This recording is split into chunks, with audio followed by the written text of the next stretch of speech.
Napapansin mo ba na parang binabasa ni Facebook yung isip mo? Nag-type ka lang ng sapatos, boom! May ads na agad ng Nike.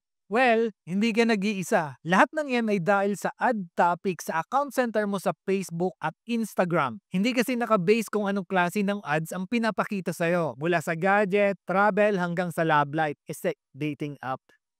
Ganito mo siya ma-check. Punta ka sa account center facebook.com, click add preferences, then hanapin mo yung add topics. Diyan mo makikita lahat ng topics na ginagamit ni Meta para mag-target ng ads sa'yo. Pwede mo piliin kung ano ang gusto mong makita, less open, like quality, dating, or beauty products. So kung sawa ka na ng paulit-ulit na ads sa parang ex mong ayaw bumitaw, ito na ang sagot. Customize mo na yung ad topics mo at baka next time, ang lumabas na ad, travel goals na ulit.